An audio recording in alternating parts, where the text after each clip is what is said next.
오늘 밤부터 당신의 잠이 달라질 것입니다. 잠은 약보다 강하고 밥보다 중요합니다. 하루에 3분의 1을 차지하는 잠이 편안하지 않다면 깨어있는 나머지 시간마저 힘겨워집니다. 본격적인 이야기에 앞서 잠시만요. 지금부터 제가 드릴 말씀은 매우 중요합니다. 구독과 좋아요를 한번 눌러주시면 제게는 큰 힘이 됩니다. 안녕하십니까? 저는 30여 년간 수면의학을 연구해온 박민수입니다. 대학병원에서 수많은 어르신들과 잠 못 이루는 밤을 함께 해왔습니다. 오늘 제가 들려드릴 이야기는 제가 직접 만난 환자분들의 생생한 경험담입니다. 지난주 목요일 한 분이 조심스럽게 진료실 문을 두드리고 들어오셨습니다. 7, 8세 김순옥 어르신. 자리에 앉자마자 깊은 한숨부터 내쉬셨습니다. 선생님, 또 새벽 3시에 깼어요. 매일 어쩜 그리 똑같은 시간에 깨는지. 그 말씀을 듣는 순간 저는 이것이 제가 수백 번도 더 들어온 익숙한 고민임을 직감했습니다. 경북 안동에서 홀로 지내시는 김 어르신은 몇 달 전부터 매일 밤 같은 시간에 잠에서 깨셨다고 합니다. 처음에는 화장실 때문인가 싶었지만 다녀와서 다시 누워도 눈만 말똥말똥한 채 아침까지 잠들지 못했습니다. 밤이 오는 게 무서워요. 또 잠 못 들까 봐서요. 그 떨리는 목소리에서 저는 단순한 불면을 넘어선 깊은 절망감을 느꼈습니다. 잠 못 드는 고통보다 잠들지 못할 거라는 공포가 더 괴로운 법입니다. 김 어르신처럼 새벽 2시에서 4시 사이에 깨는 분들이 아주 많습니다. 제 환자분들 중 60세 이상의 70%가 이런 경험을 하십니다. 하지만 대부분 이렇게 생각하십니다. 나이 들면 다 그렇지 뭐. 하지만 이것은 명백히 잘못된 생각입니다. 나이가 들었다고 잠을 못 자는 것은 결코 당연한 일이 아닙니다. 분명한 이유가 있고 해결책 또한 존재합니다. 제 어머님도 그러셨습니다. 몇 년 전, 70이셨던 어머님께서 갑자기 잠을 못 주무시기 시작했습니다. 의사인 아들로서 곁에서 지켜보는 마음이 참으로 아팠습니다. 밤 12시에 잠자리에 드셔도 새벽 2시만 되면 어김없이 깨셨습니다. 아들아, 엄마는 잠을 잃어버린 것 같아. 그때 어머니께서 하신 말씀이 아직도 귓가에 맴돕니다. 잠을 잃어버렸다는 표현, 참으로 의미심장하지 않습니까? 정말 잠이 어딘가로 사라져버린 듯한 느낌이 드는 것입니다. 그런데 이상하게도 낮에는 졸음이 쏟아집니다. 김 어르신도 제 어머님도 오후만 되면 소파에 앉아 꾸벅꾸벅 조셨습니다. 밤에는 잠이 안 와 괴롭고 낮에는 졸려서 힘든 악순환의 연속. 밤에 못 잔 잠, 낮에 보충하면 되지 않나. 생각하실 수도 있지만 그리 간단한 문제가 아닙니다. 낮잠을 자면 밤에 더 잠들기 어려워지는 악순환이 시작될 뿐입니다. 김 어르신은 처음에 다른 병원을 찾으셨다고 합니다. 하지만 돌아오는 대답은 늘 같았습니다. 연세가 있으시니 그럴 수 있습니다. 수면제라도 처방해 드릴까요? 수면제를 며칠 복용하니 잠은 왔지만 아침에 일어나면 머리가 멍하고 몸이 축 늘어져 더 괴로웠다고 합니다. 그래서 약을 끊으니 다시 잠 못 드는 상황이 반복되었습니다. 실제로 우리나라 65세 이상 노인 중 상당수가 수면제를 복용하고 있습니다. 하지만 수면제는 근본적인 해결책이 아닙니다.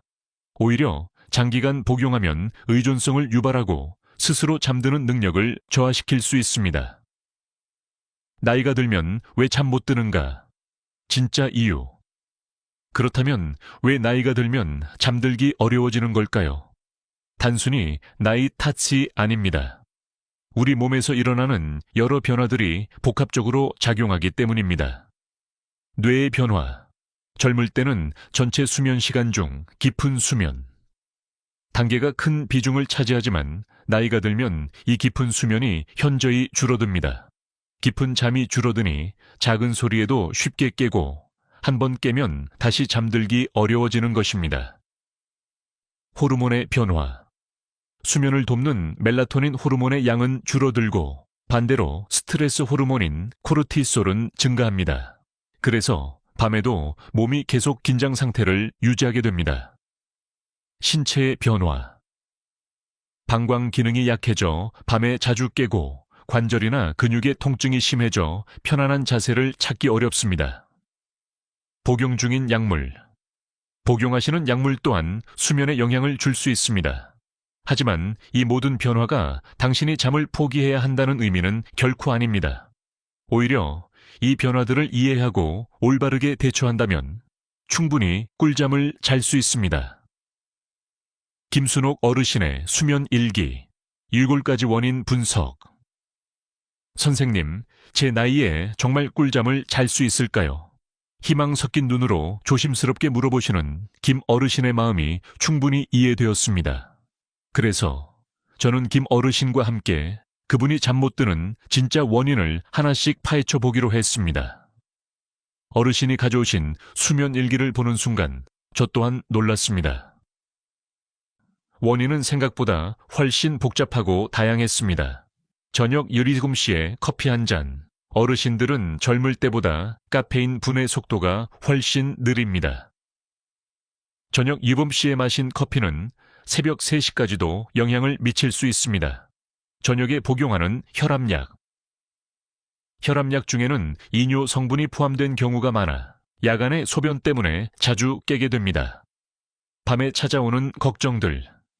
홀로 지내시는 어르신은 밤이 되면 온갖 걱정이 꼬리를 뭅니다. 내일 병원 가서 뭘 물어봐야지.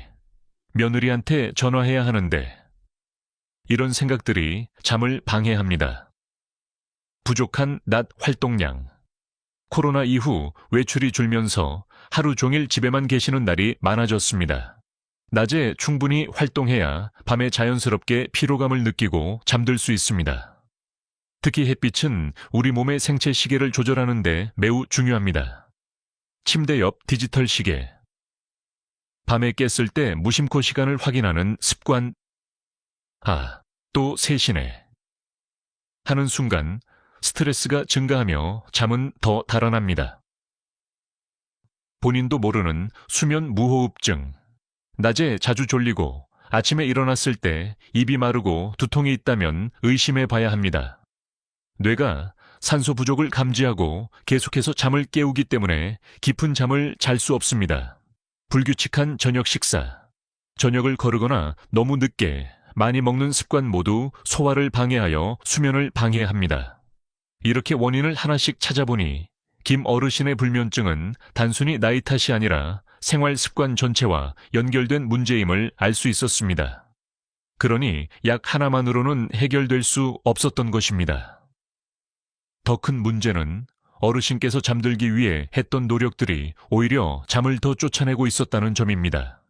잠이 안 오면 침대에서 뒤척이며 억지로 잠을 청하고 스마트폰으로 뉴스를 보거나 유튜브를 보셨다고 합니다.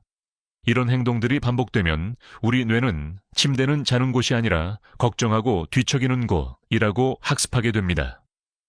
기적의 10가지 솔루션. 김순옥 어르신의 회복기. 김 어르신과의 대화를 통해 저는 확신했습니다. 어르신, 이 문제는 해결할 수 있습니다. 다만 한 번에 바꾸려 하지 말고 하나씩 천천히 바꿔 나가야 합니다. 희망을 보신 어르신의 눈빛에 저는 단호하게 답했습니다. 이제부터 김 어르신과 함께 시도했던 방법들을 알려드리겠습니다. 처음에는 복잡해 보일 수 있지만 아주 간단한 것부터 시작했습니다. 저녁 습관 바꾸기. 저녁 유독 없이 커피를 오후 2시 이전으로 옮기고 저녁에는 보리차나 캐모마일차로 바꿨습니다. 약 복용 시간 조절. 주치의와 상의하여 혈압약 복용 시간을 저녁에서 아침으로 변경했습니다. 이것만으로도 밤에 화장실 가는 횟수가 절반으로 줄었습니다. 걱정 일기 쓰기. 잠들기 전 머릿속에 떠오르는 걱정들을 침대 옆 작은 수첩에 적게 했습니다. 내일 무릎 상태, 의사에게 물어보기, 며느리에게 안부 전화하기 등. 이렇게 적어두면 뇌는 잊지 않을 것이라 안심하고 생각을 놓아줍니다. 낮 활동량 늘리기. 매일 오전 10시 아파트 단지를 30분씩 걷기 시작했습니다. 햇볕을 쬐며 걷는 것만으로도 우리 몸의 생체 시계는 정상적으로 작동하기 시작합니다. 수면 환경 개선. 침대 옆 디지털 시계를 서랍에 넣고 대신 벽에 아날로그 시계를 걸었습니다. 밤에 깨더라도 시간을 확인하지 않기로 약속했습니다. 478 호흡법. 코로 4초 들이쉬고 7초 참고 입으로 8초 내쉬는 호흡을 시도 후에 반복했습니다. 이 호흡은 심박수를 안정시키고 긴장된 근육을 이완시켜 자연스러운 졸음을 유도합니다. 점진적 근육 이완법. 발끝부터 시작해 다리, 배, 팔, 어깨, 얼굴 순서로 각 부위의 근육을 5초간 힘껏 긴장시켰다가 풀어주는 것을 반복했습니다. 이미지 연상법. 가장 평화로웠던 기억. 고향의 여름밤 평상에 누워 별을 보던 풍경을 오감을 동원해 생생하게 상상하게 했습니다. 가장 중요한 20분 규칙. 침대에 누워 20분이 지나도 잠이 오지 않으면 과감하게 일어나는 것입니다. 거실에서 잔잔한 음악을 듣거나 지루한 책을 읽다가 다시 졸음이 올 때 침실로 돌아가는 것입니다. 이 규칙은 침대 불면이라는 뇌의 잘못된 연결고리를 끊는 데 가장 중요합니다. 식사 시간 조절 및 수면 무호흡증 검사. 저녁 식사는 6시 반 이전에 마치고 수면 무호흡증 검사를 통해 옆으로 누워 자는 자세가 도움이 된다는 것을 확인했습니다. 이 모든 것을 한 번에 하기는 벅차므로 매주 하나씩 추가했습니다. 첫 주에는 커피 끊기와 산책, 둘째 주에는 걱정 일기와 호흡법을 추가하는 식으로요. 두려움이 사라진 밤, 되찾은 인생 가장 중요한 것은 꾸준함이었습니다. 이틀 해보고 효과가 없다고 포기하지 않는 것. 최소 3주에서 한 달은 유지해야 몸이 새로운 패턴에 적응합니다. 완벽할 필요는 없습니다. 때로는 잠을 설쳐도 자책하지 않고 다음날 다시 이어가는 긍정적인 마음이 중요합니다. 2달이 지난 어느 날, 김 어르신은 완전히 다른 모습으로 진료실에 들어오셨습니다. 표정은 밝아지고 걸음걸이도 가벼워지셨죠. 선생님, 어젯밤 11시에 누워서 아침 6시까지 쭉 잤어요. 중간에 한번 깨긴 했지만 금방 다시 잠들었어요. 그 기뻐하시는 모습에 저도 덩달아 행복해졌습니다. 변화는 천천히, 하지만 확실하게 찾아왔습니다. 어르신께서 가장 도움이 되었다고 하신 것은 호흡법과 걱정 일기였습니다. 특히 걱정 일기는 정말 신기하다고 하셨습니다. 밤에는 온갖 잡생각이 들다가도 수첩에 적어두고 넘기면 마음이 편안해진다고요. 하지만 어르신의 이야기 중 가장 인상 깊었던 것은 이것이었습니다. 선생님, 이제는 잠드는 게 두렵지 않아요. 처음 어르신을 가장 힘들게 했던 것은 잠 못 드는 행위 그 자체가 아니라 오늘도 잠 못 들면 어떡하지라는 공포였습니다. 하지만 이제는 밤이 와도 마음이 편안하다고 하십니다. 가끔 잠 못 드는 날도 있지 뭐. 내일은 또 다르겠지. 이 말씀을 듣고 저는 김 어르신께서 진정으로 회복하셨음을 느꼈습니다. 완벽하게 잠드는 것보다 잠에 대한 두려움이 사라지는 것이 더 중요합니다. 김 어르신 외에도 수많은 분들이 비슷한 경험을 하셨습니다.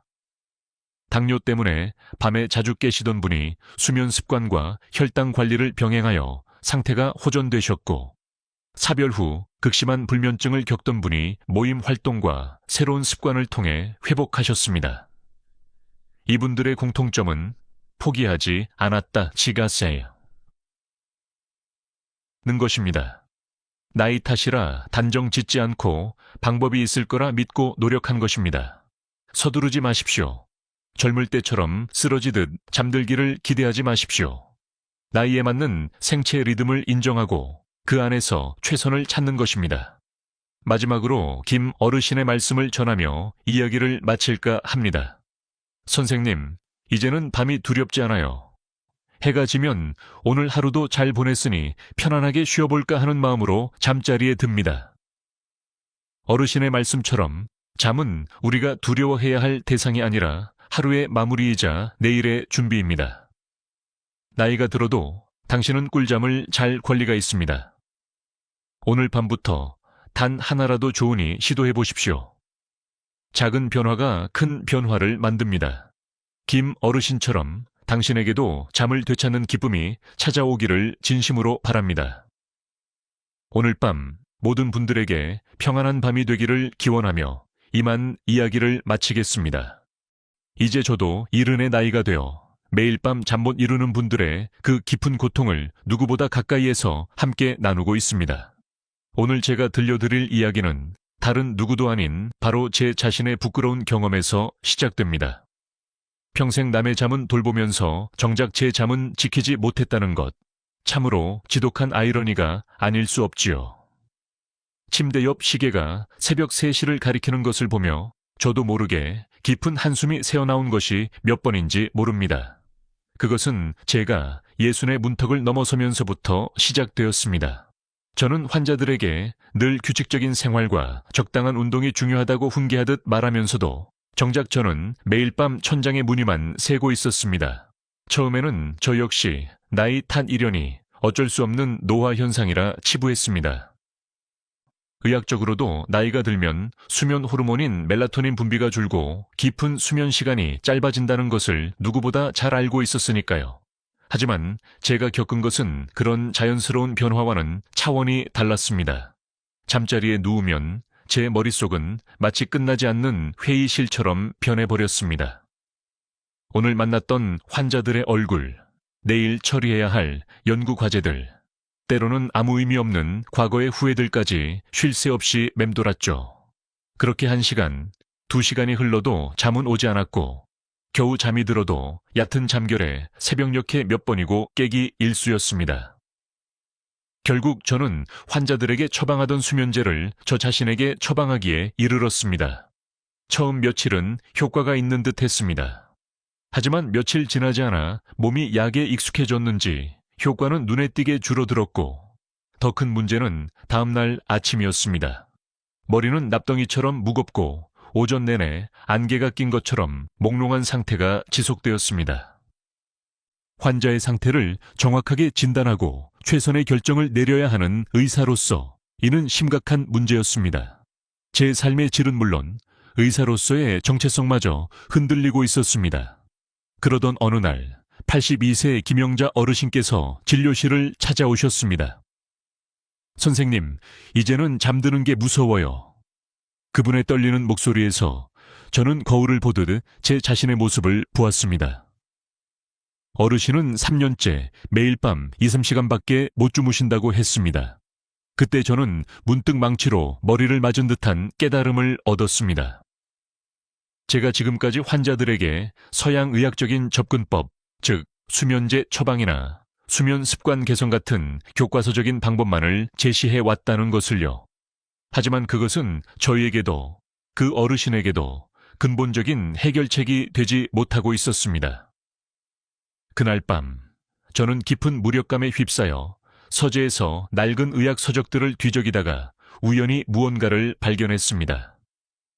제 할아버님께서 젊은 시절 한의학을 공부하셨던 터라 집에는 몇 권의 한의학 고서가 있었습니다. 그중 한 권에서 수면과 관련된 혈자리를 자극하는 방법에 대한 내용을 발견한 것입니다. 귀 뒤에 완골, 완구, 부위를 자극하면 심신이 안정되어 편안한 잠을 이룰 수 있다. 솔직히 처음에는 반신반의했습니다. 평생 서양 의학의 데이터와 임상 결과를 신봉해온 제게는 다소 낯설고 비과학적으로 느껴졌기 때문입니다. 하지만 가능한 모든 방법을 시도해도 효과가 없었기에 속는 셈치고 한번 해보자는 마지막 희망 같은 생각이 들었습니다. 그날 밤부터 저는 잠들기 전 9분 동안 귀 뒤를 부드럽게 누르기 시작했습니다. 첫날은 별다른 변화가 없었습니다. 이틀째, 사흘째도 마찬가지였죠. 역시나 하는 실망감이 들 무렵이었습니다.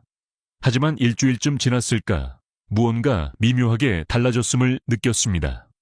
잠자리에 누웠을 때 마음이 평소보다 차분해지는 기분이 들었습니다. 보름이 지나자 뚜렷한 변화가 찾아왔습니다. 침대에 누웠을 때 머릿속을 헤집던 생각의 소용돌이가 잠잠해졌습니다. 그리고 한 달이 지났을 때 저는 오랜만에 아침 알람 소리에 눈을 떴습니다. 중간에 한 번도 깨지 않고 아침까지 통잠을 잔 것이 실로 얼마만인지 그 상쾌함에 눈물이 핑 돌 정도였습니다. 절망에서 희망으로 조순자 할머니의 눈물 어린 이야기. 제가 직접 경험한 이 놀라운 변화를 저 혼자만 알고 있을 수는 없었습니다. 환자분들과 나누어야 했습니다. 다음 날부터 저는 수면 문제로 찾아오시는 분들께 기존 치료와 병행하여 이 방법을 조심스럽게 권하기 시작했습니다. 처음에는 솔직히 망설여졌습니다. 평생 서양의학을 전공한 의사가 혈자리를 운운하는 것이 타당한가 하는 자책감도 들었죠. 하지만 제 자신이 명백한 효과를 보았고 환자들 역시 더 이상 잃을 것이 없다는 절박한 심정이었습니다. 그 중에서도 유독 기억에 남는 분이 계십니다. 84세 조순자 할머니. 할머니는 8년 동안 매일 새벽 2시면 어김없이 깨는 지독한 고통을 겪고 계셨습니다. 선생님, 처음엔 그저 노화 현상 이려니 했어요.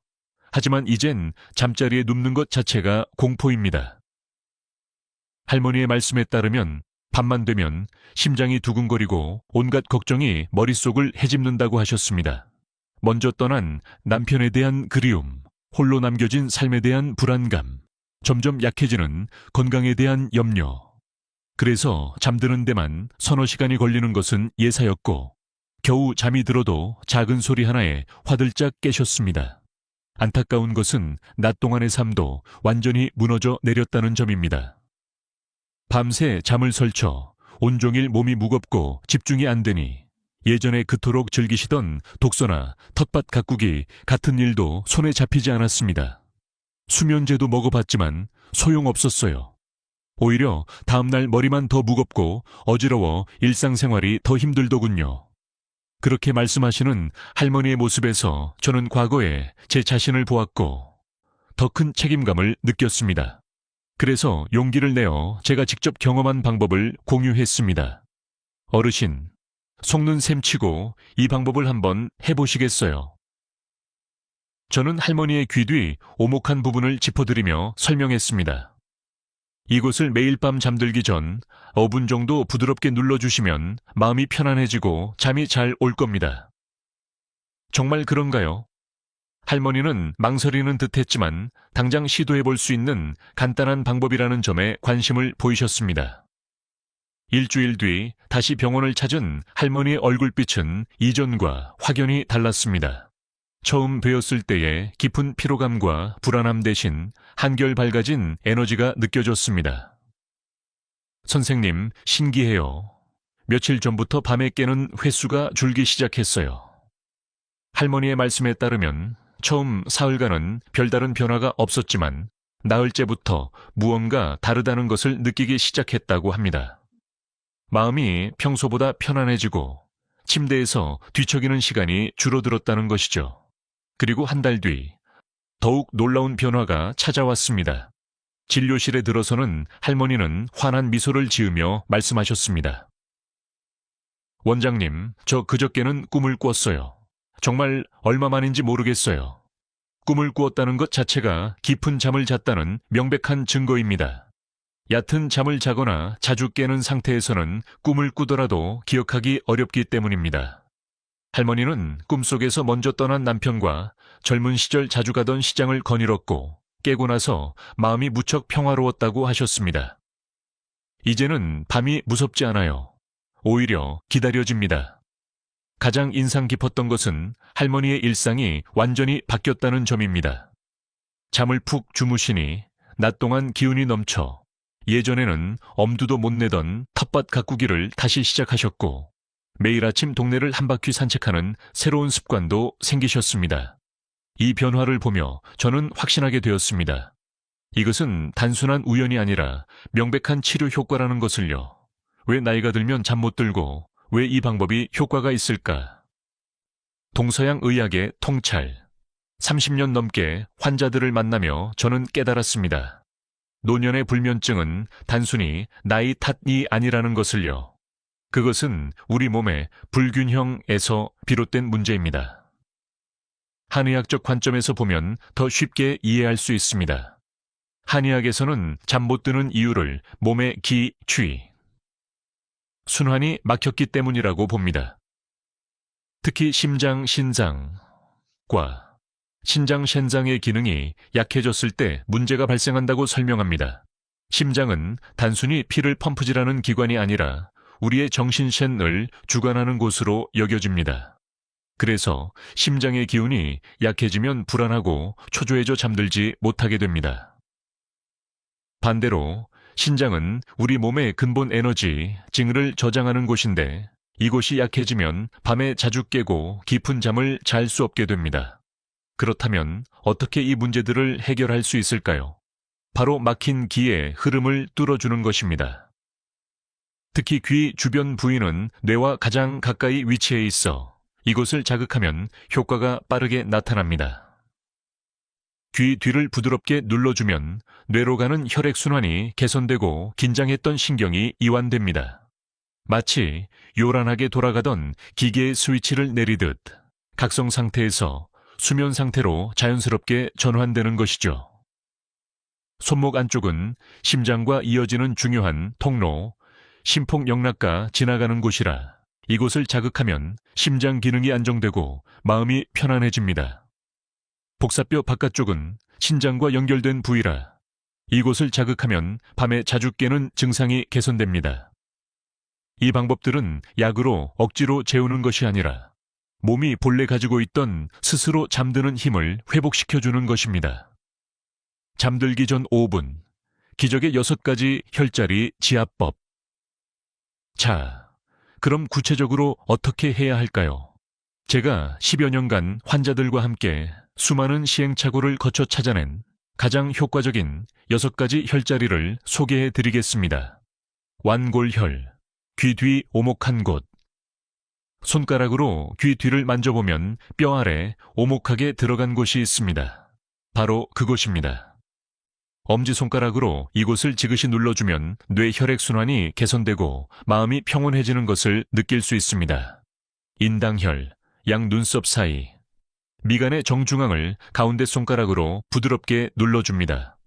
걱정이 많아 머릿속이 복잡할 때 이곳을 자극하면 생각이 정리되고 마음이 차분해집니다. 태양혈, 관자놀이. 눈과 귀 사이, 움푹 들어간 곳을 원을 그리듯 부드럽게 마사지합니다. 두통이 있거나 머리가 무거울 때 긴장을 푸는데 탁월한 효과가 있습니다. 내관혈, 손목 안쪽.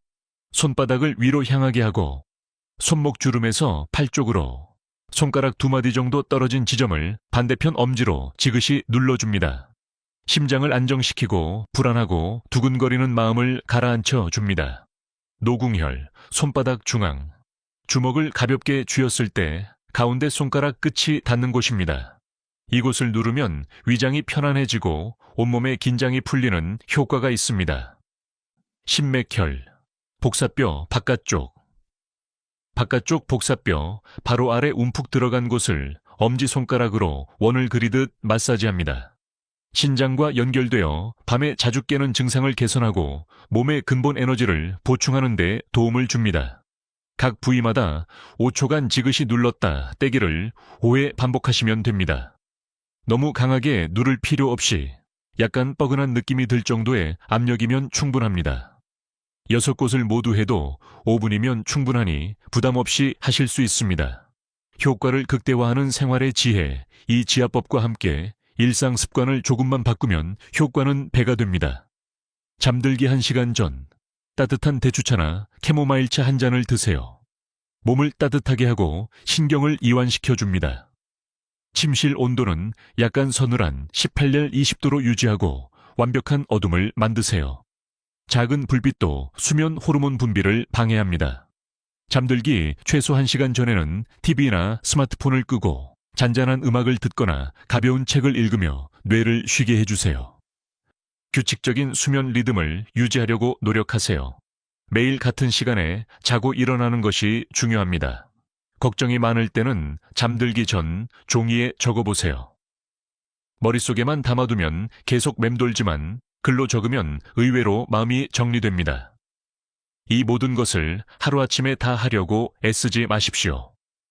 오늘 밤에는 귀 뒤 지압, 내일은 따뜻한 차 한 잔, 그 다음 날은 침실 조명을 줄여보는 식으로 천천히 하나씩 시도해 보세요.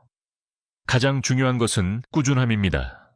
우리 몸은 보통 일주일에서 한 달 정도의 시간이 지나야 새로운 리듬에 적응합니다.